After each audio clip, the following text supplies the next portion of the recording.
হ্যাঁ, এটা হাদিস শরীফে রাসূলুল্লাহ বারবারই বলেছেন যে কোনো পাপের মানত পালন করতে হবে না। কাজেই যে মানত ইবাদত, রোজা, সালাত, সিয়াম বা কোনো নেক আমল, কুরবানি জবাই, আর যে মানত হয় যে আমি মাজারে টাকা দেব অথবা মাজারে দরগায় সিন্নি দিয়ে দেব অথবা কোনো যেটা শরীয়তে না জায়েজ, হারাম, যেটা শিরক বা বিদআত, এইরকম কোনো কিছু মানত করলে এই মানতই হবে না, কারণ পাপের মানত হয় না, এটা আল্লাহর কাছে মানত হিসেবে গণ্য হয় না। যেমন একজন বলল আমি একটা কাজ করলে মদ খাবো। একজন দর্শক আছেন। জি, ওয়ালাইকুম আসসালাম ওয়া রাহমাতুল্লাহ। ভাইয়া আমি চান্দাকুনাপাড়া থেকে বলছি। জি ভাইয়া বলুন। আমার জানার বিষয় ছিল, আমরা তো কেউ 9 রাকাত পড়ি, কেউ 10 রাকাত পড়ি, কেউ 15 রাকাত পড়ি। জি, তা আসলে আমরা কত রাকাত পড়া উচিত? আর আমার জানার বিষয় ছিল যে আমি কসরের নামাজ কি, আমি বাবার বাড়িতে যাই, কসরের নামাজ কিভাবে পড়বো বা নামাজটা বিস্তারিত যদি বলতেন তাহলে ভালো হতো। জি, অনেক ধন্যবাদ, আমরা জানবো। অনেক ধন্যবাদ, পড়তে পারবো। অনেক অনেক ধন্যবাদ, আমরা জানবো ইনশাআল্লাহ তাআলা। মোহতারাম, আপনার কাছে এবার আমরা জানতে চাচ্ছিলাম, আমাদের এক ভাই জিজ্ঞেস করেছিলেন যে কয়েকটি ভাগের কথা তিনি বলেছেন যে ইসলামের মধ্যে, মুসলমানের মধ্যে, তো আহলে হাদিস ভাইদের কথা বললেন যে তাদের বই তার হাতে এসছে এবং সেখানে তিনি দেখেছেন যে যারা সুন্নি আছেন তাদের কিছু আমল তুলে ধরা হয়েছে ভুল হিসাবে। এই ব্যাপারে একটু জানতে চাচ্ছি। জি ভাই, আসলে দুর্ভাগ্য যে আমরা মুসলমানরা দলে দলে বিভক্ত হয়েছি, এটা আল্লাহর গজবের আলামত। আল্লাহ কোরআন কারিমে বলেছেন আল্লাযীনা ফাররাকু দীনাহুম ওয়া কানু শিয়াআন লাস্তা মিনহুম ফি শাই, যারা তাদের দিনটাকে ভাগ ভাগ করেছে এবং নিজেরা গ্রুপ গ্রুপ দল দল হয়েছে, হে রাসূল আপনার সাথে তাদের কোনো সম্পর্ক নেই। আসলে আমরা সেই পর্যায়ে চলে গেছি। আসলে ইসলামের তো দল একটাই, আমরা মুসলমান, আমরা এক দলের মানুষ, তবে মতভেদ থাকতে পারে। যেমন রাজনৈতিক ভাব আওয়ামী লীগের এক আওয়ামী লীগ, এক বিএনপির লোকের ভিতরে কত মতভেদ আছে, কিন্তু তারা জানে সবাই আমরা আওয়ামী লীগ, আসলে আমরা সবাই বিএনপি। কেন আমরা এটা বুঝি না যে আমরা সবাই মুসলমান, মতভেদ থাকতে পারে, এই পর্যায়ে অন্তত যাওয়া আমাদের খুব দরকার ছিল। দ্বিতীয় কথা যেটা বলছেন আহলে হাদিস ভাইদের ব্যাপারে, আমি যতটুকু জানি তাদের সাথে আমাদের আহলুস সুন্নাত ওয়াল জামাত বলেন, হানাফি বলেন, এদের পার্থক্য কোনো আকীদাই নয়। আহলে হাদিসের ভাইরা হানাফি, শাফি, মালিকি, হাম্বলি সবাই আমরা আহলুস সুন্নাত ওয়াল জামাতের আকীদায় বিশ্বাসী।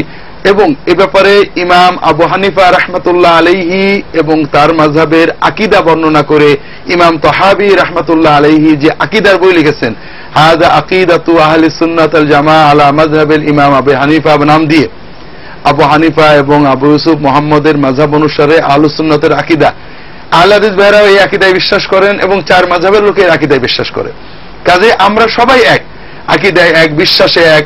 কর্মের ক্ষেত্রে কিছু মতভেদ আছে, সেটা হলো এটা থাকবেই, সাহাবীদের যুগে ছিল। হয়তো আমরা নামাজে রফাদাইন একবার করি, তারা বারবার করেন, হয়তো জোরে আমিন, আস্তে আমিন, এগুলো সাহাবীদের যুগ থেকেই মতভেদ ছিল। আহলে হাদিস ভাইদের প্রতি আমাদের অনুরোধ হলো যে আমরা দলগত না, হানাফিরা খারাপ, হানাফিরা বেদাত করে, হানাফিদের ভিতর বেদাত বেশি, এই ধরনের কথাগুলো নিঃসন্দেহে ভুল কথা, বাজে কথা। আমাদেরকে একজন বলছে যে হানাফিদের ভিতর বেদাত খুব বেশি সৌদি আরবে। তখন আমরা তাকে প্রশ্ন করলাম যে মুহাম্মদ ইবনে আব্দুল ওয়াহাব রাহিমাহুল্লাহ যখন সৌদি আরবে আসলেন তখন সৌদিরা নিশ্চয় হানাফি ছিল? বলে না না, তারা হাম্বলি ছিল। তাহলে তাদের ভিতরে তো বেদাত ছিল কেন? কাজেই বেদাতের সম্পর্ক মাযহাবের সাথে নয়, বেদাতের সম্পর্ক মানুষের অজ্ঞতার সাথে। অনেক সময় আমরা মাযহাবের ফিকহি ছোট ছোট বইগুলো বের করে যে এটা বড় করার চেষ্টা করি। যেমন নামাজের ভিতরে 1000 কর্ম রয়েছে সুন্নত, তার ভিতরে খুব বড় জোর 10টা কর্মে ইখতিলাফ আছে। আমরা 999টা কর্মের ভালো দিকটা না দেখে এই ইখতিলাফি বিষয়গুলোকে অতি বড় করি, আর ইখতিলাফগুলো সব মুস্তাহাব পর্যায়ের।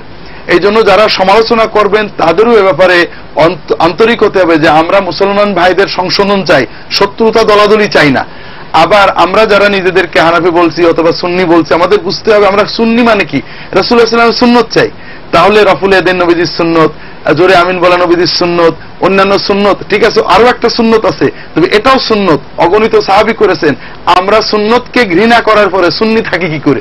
আমরা যদি মনে করি নবীজি যাই করুন না কেন, আবু হানিফা করেনি, কাবে ওটা ঘৃণিত, ওটা যে করবে সে ঘৃণিত, তাহলে আমরা সুন্নি কি করে হলাম?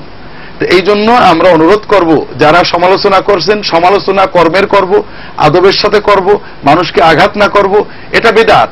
অর্থাৎ আমরা যারা আহলে হাদিস, যারা সুন্নি, যারা হানাফি, বিভিন্ন গ্রুপে সবাইকে বলি যে যে বিষয়ে রাসূলুল্লাহ সাল্লাল্লাহু আলাইহি ওয়াসাল্লামের সময়ে কোনো মতভেদ ছিল না, ঈমান আকীদার বিষয়, সেক্ষেত্রে একটাই থাকতে হয়, দ্বিতীয়টা বের করলে সেটা বিদআত হয়ে যায়। আর যে বিষয়ে রাসূলুল্লাহ সাল্লাল্লাহু আলাইহি ওয়াসাল্লাম সাহাবীদের যুগে কুরুনে সালাসাতে মতভেদ ছিল, ফিকহি বিষয়, এই বিষয়ে মতভেদ থাকাটাই সুন্নত, মতভেদ দূর করে একটা করার চেষ্টাটাই বিদআত। এটা নিয়ে গালাগালি ঝগড়াঝগড়ি করাটাই বিদআত।